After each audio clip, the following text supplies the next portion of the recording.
Hey guys, today I'm with the fellow in yellow and I met him just outside the Dartmouth Ferry here. And tell us a bit about your story. Oh, where does it begin? I myself am impressed because this gentleman just biked across Canada. I did that years ago. Back in 2009, I biked from Calgary to Calgary round trip. Oh my God. So that was out to Vancouver, all the way across to Halifax here, like yourself. And then I went up across Newfoundland and then right back across Canada all the way to Calgary again. So there and back, not just a one way. That's insane. There and back. Oh my gosh. And that was about 2 years after walking across Canada too. So how was walking across Canada? Was it tough? I always want to say the first thing that comes to my mind, and that is excruciating. Yeah. It can be excruciating at times because the distances that your feet have to travel, and you're not moving that quickly to get there. Yeah. And what did you do on average per day? I was trying to average 26 kilometers an hour. Or sorry, an hour. A day. On a bike, maybe. A day, sorry. Yeah, and I managed to get that. Yet some of those days turned into 60-kilometer days. Wow. My greatest one was between Kingston and Belleville, and that was 74 kilometers. Oh my gosh. Would you ever run a little bit? Always walk. That is a good question. Yeah. Going across bridges where you have no shoulder, yes, and you have cars coming, you got to just wait and wait and wait, and then basically like this, and then run as fast as you can to get across that bridge before the cars start coming again. But otherwise, I walked it. Wow. And you walked with a trailer, I saw on your... I did. I called it the trailer full of ignorance because I didn't know what I needed. Okay. So it was basically one of everything. A tent, a tarp, the trailer itself to sleep in if I needed it, all that for shelter. A sleeping bag, propane heater, matches, lighters, electric heater. So yeah, a lot of redundancies. Was that heavy? Like, how was it strapped to you or what? If you go to my website, thereandbackcanada.ca, you'll actually see the trailer itself. Okay. And the box itself was 6 feet by 2 feet by about 3.5 feet tall, and then had a handlebar, aluminum handlebar that came out beyond it. So I think altogether it was probably about 9 feet long and weighing 300, 400 pounds when it was filled up with supplies. Really, like, watch my feet. This was me going up the Coquihalla Highway, leaning back. This was the speed. It took 5 hours to go 5 kilometers. Oh yeah. Yeah. Oh my gosh. Yeah. It's just, like, the inclines there are insane, right? Well, the night before, I camped at the foot of it. Okay. And I could watch the cars, the headlights going up the hill like this. So it was a slope like that in the dark, and that's all you seen were car lights going up. And you're like, I got to do that the next day. Insane, huh? It was. Top it off, winter's gravel was still on the shoulders, so as I was doing this, there's a little bit of a slipping going on too, so I was lucky I didn't land on my butt. Car horns, transport truck horns were honking on my way to the hill, and they were really honking after I left the hill and in Kamloops, all the way out of Kamloops. It sounded like a wedding. But while I was going up that hill, not a horn, not a honk, not a word from anybody, because I think if they honked and I waved, I would let go, and either me, the trailer, or both of us would be going down the hill. So that's crazy. So what was the impetus for all of this? Why'd you want to do it? I always say when people ask me that question, no matter what all the other reasons are, the number one reason is because I can. You know, having the ability, and no matter what, even those circumstances, finding the ability. And I'll go back to the side of that Coquihalla Highway because it was a very strong life lesson for myself. Because there wasn't anybody honking, I wasn't getting that support maybe when I needed it then, so I was on my own to kind of figure it out. And as I was going up that hill, I was starting to defeat myself. I started literally cursing as I was going up that hill, and the harder it got with every step, the louder those curses became, until I started to hear myself echo off the hills around me. Really? And I'm like, who is hearing you right now? The people driving by can't really hear you.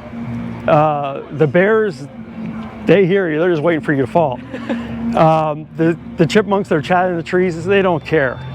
You know, and when I yelled out a son of a, you know that word, and her to come back and slap me across the face, who are you really cursing out here? You're cursing yourself. Yeah. So this is what you got to do. You train to do this.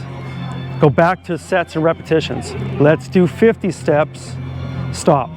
Do 100 steps, stop. Do 150 steps, stop. Do 100 steps, stop.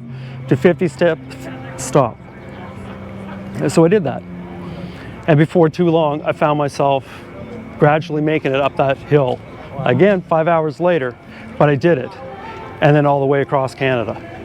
So, did you do a lot of training for this, or you just sort of It was went? about 11 months. Wow. Yeah. It really a lot of inside and outside training. As I say that, here's the formula to what I discovered in that training, and also across Canada. The formula goes like this: step towards yourself, step around yourself, step inside yourself, step outside yourself, step away from yourself, and most importantly, step beyond yourself. That's very important. Yeah. Your goals have to be almost unfathomable at the beginning, and then you realize you can get there, right? Well, yeah, you know, like a lot of people would say, like, you know, you must be just overwhelmed. Yeah. Yeah. You know, well, you must be worried. Yeah, but where do I begin? You know, and so some of those worries you actually just sit aside for the focus. Well, what's my focus? There's the road, there's the horizon. Now, that horizon is where you got to go.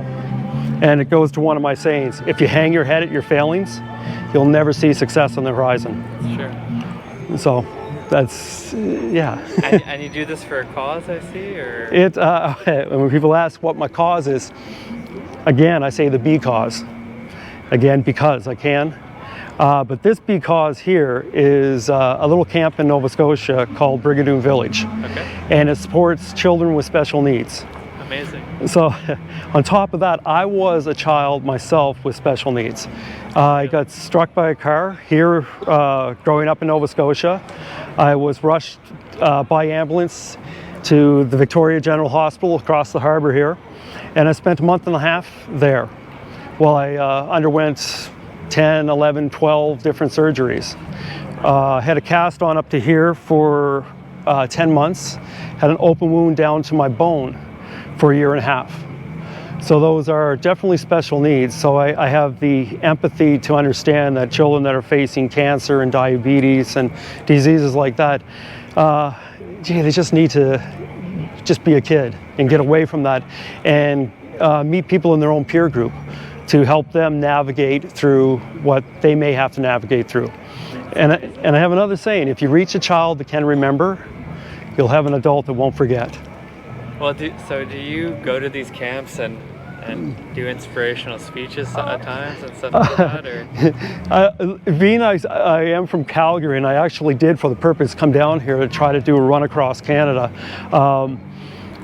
I actually haven't got to see much of the camp, of course, with the pandemic shutting things down as well. But I have done a lot of talks to schools. Wow. Quite a bit. Even a few years back, joining as a Rick Hansen Foundation ambassador.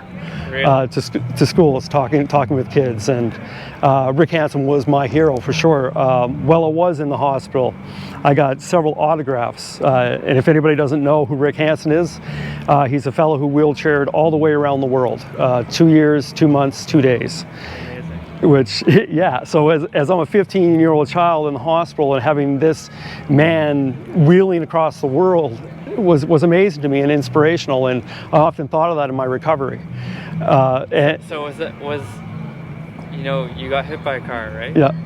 Was that something they said, I have to overcome this sort of fear and do this, and was that part of it, or no? At the time, Yeah. you at the time it was what it was. Okay. You're taking information from people. They're running up and down your leg with needles and trying to see where your feeling is and seeing if parts of your leg were still functional. So did they tell you you're going to be paralyzed? Well, they said I may lose the leg. My gosh. So I remember waking up from one of the surgeries, probably the second or third surgery, and still it was touch and go. And I thought about myself, how am I going to navigate through this? I don't know anybody that's lost a leg, and then I thought, well, of course you do. You know, Terry Fox lost a leg. Look what he was able to accomplish. Like, okay. I said, it could have been worse than that. You could have lost the use of both legs.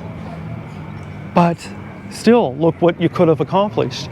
And it could have been worse than that. You could have lost the use of both your arms and your legs. And and I'm thinking Stephen Hawkins, Yes. Who traveled the universe without leaving his own confinements, showing ability beyond what we could even imagine. And of course, I thought it could have been even worse than that.